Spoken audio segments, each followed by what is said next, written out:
Hello, everybody. My name is Brandon Hamilton, and this will be my presentation on my chosen job career, which would be a performing artist. Whoops. This job aligns with my career path because I'm a saxophone player. I play for people. That's what I do. That's how I earn a lot of my income. Um, and so it's just what I want to do. Um, this job entails a high level of experience and skill in your instrumental ability in order to play to the highest ability for people. Where do I stand with my skills in this field? I feel like I have a pretty good skill set for this field. Of course, there's always something I can go to keep higher, but um, I'm good at reading music, sight reading, having good tone and good understanding and interpretation of the music. I can improve on a couple of my key fundamental skills, which I'll talk about later. Here are my documents. Here's my bio. It's about 160-ish, 160 words. Mostly talked about how I fell in love with music, um, and an award I've won,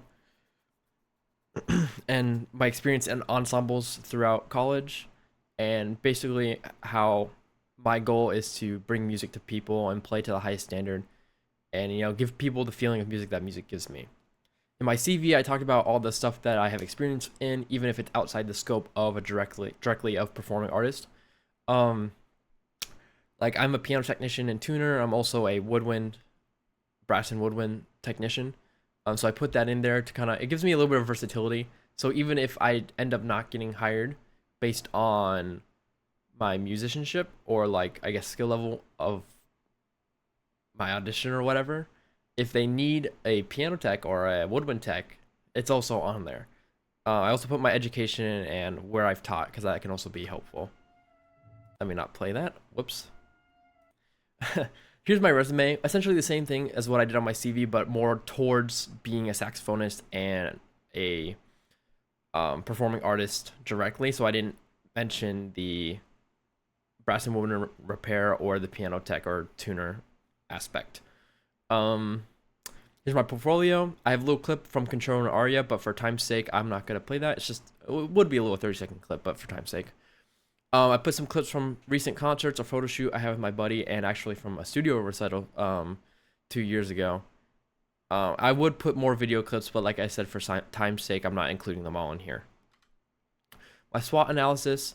I feel like I'm a proficient sight reader. I'm well versed in different genres, and my dedication lets me learn things that I'm unfamiliar with, especially in short term, if I really need to learn something fast. Some of my weaknesses are more technically geared towards the saxophone, which I can honestly, I've been working on recently and have gotten way better.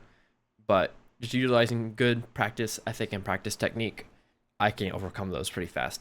Opportunities I see are attending festivals and master classes, making sure I'm utilizing all my time, and trying to work more into social media. That would be very helpful. Some of the threats I fear would be, or threats I see I'd have to overcome would be overworking myself. Um, Competition with other musicians can also be a little bit like lowering your morale or confidence, but I'd have to remember there's other musicians trying to make a living as well, and that I can also learn from them and try to keep them as friends, especially people who are better than me, so I can learn from them and their experience. Some smart goals, or my smart goal is I'm trying to learn. I would try to learn a piece that is out of my reach by summertime, which gives me about 6 months. Um, this is something that would be a little hard, challenging. I feel, just because I'm also learning an hour long of recital rep this semester. But if I just put this piece on the back burner, I feel like one of these three pieces that I listed, I feel like I can make very good progress until it comes to the point where I have some time to actually practice it a little more. And I feel like that would also let me learn it correctly the first time without kind of rushing into trying to learn it too quickly. Um, Specifically, I would choose one of these three pieces. It's measurable because I can see how far I've come as a player after I learn this piece. Definitely achievable because I have a 6 month time period. It's relevant because I can add it to my repertoire list and it gives me reason to learn skills I may not know and restricts me to a 6 month time period. So I have like that goal set in mind and that I shouldn't miss that time period. My triple I framework, some of the skills I've learned so far help me with my practice efficiency, which let me learn more skills and more rep quicker. I immerse myself by practicing with these skills so that all the repertoire and stuff I learn is held to my highest standard, and then these skills are ever building on that every time I practice, every time I play. With these skills I've gained, I can feel more confident, especially when I'm playing stuff like sight reading and stuff I'm unfamiliar with. It allows me to really kind of just know, it lets me know what I'm playing before I even get to play it, if that makes sense.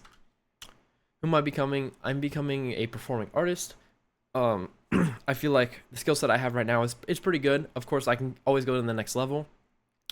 I envision myself performing fairly frequently, while also keeping in my back pocket the piano tech, piano tuning, and the brass and woodwind repair knowledge. Um, my documents show evidence of that because I have all that listed on my CV, and I have all the performing artist aspects listed on my resume. My scale for my 12-month plan, I would probably envision how I would how I would be at the end of that year. Some things I would want to do are strengthen my confidence. That's something where I've struggled with over time.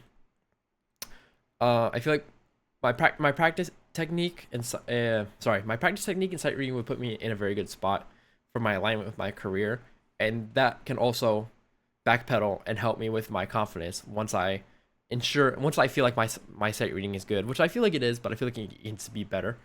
Even though it is fairly good already.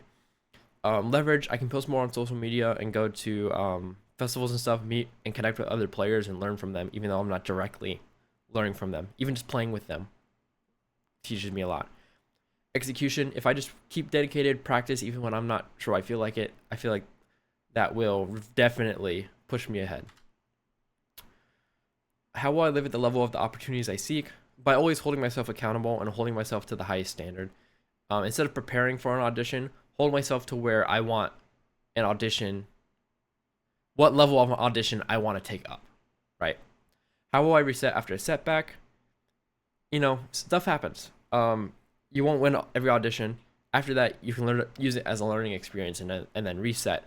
Kind of rebuild up some fundamentals, backpedal a little bit, and then can kick off stronger than where you were before. And that goes into the how I treat drafts, applications, and pitches as prototypes. They're just learning experience and what can I do better for next time. Some of these entrepreneurial strategies from each of these segments. Some of the ones I liked, Izzy Guzman's, she had an interest in a lot of things and she never stopped learning, which I think is very important for being versatile, which I feel like I like being versatile. I like learning a lot of things. Deep Study Guide, the mindset shift from artist to CEO. I think that's very important. You hold yourself to a higher caliber rather than saying, I'm just working for this guy. No, they're hiring you, your business. It's your business. You got to hold it to its highest caliber. The power of qualitative research, Darius Lee. The quality of everything matters way more than the quantity. If you do a lot of research and it's just all bad research and it doesn't make any sense, it's not going to be worth anything. Same thing with the time you put into practice. If you're putting in a lot of time of bad practice, it's not going to, give you anything in return. A little bit of good practice will give you a lot in return. SMART and SWOT goals working together to adjust time frame and scope for how you want things to play out in your life. Adjusting these goals will let you keep stuff that is still obtainable. Maybe if it's 2 months later or even 2 months sooner, that can be very, very important. And the product mindset. Don't sell yourself short. You are the product, but you're also the CEO. People are paying for you. Bring them the best of your ability, and they will definitely bring you back. Some of the strengths and weaknesses I have. I have a lot of good skills listed. I'm versatile. I have the skill set to learn quickly, which I feel like is very important. My weaknesses, I feel like, of course, I would need more education. Like, I want my master's degree. I need some more. I want to earn some more awards. I feel like that would be very important. So do more competitions, and perform to the best I can to get some more merit. And meet other players, of course. That's a very good thing with competitions. And some more noteworthy performances, like something that a lot of people may or may not may know, and be like, hey, I did that. That'd be something cool to mention. how can I improve? I just gotta keep honing my skills, do more auditions, and keep striving higher and higher every time. Some closing remarks that I have. Um, I feel like I would be a strong candidate for the job of performing artist because I have the skill set and the means to do so. It's something I love doing, and I feel like that's priceless. Loving your craft and really being dedicated to it is something that's very important because then you don't feel like you're working. You don't feel like you're stressed out as much. Of course, there will be stress, but you won't feel like it as much. You won't hate your job, and you won't hate going to it every day. Um, and I feel like all of my experience and skill set and everything I listed on my CV and resume, um, very very much so, make me a strong candidate for this. Thank you.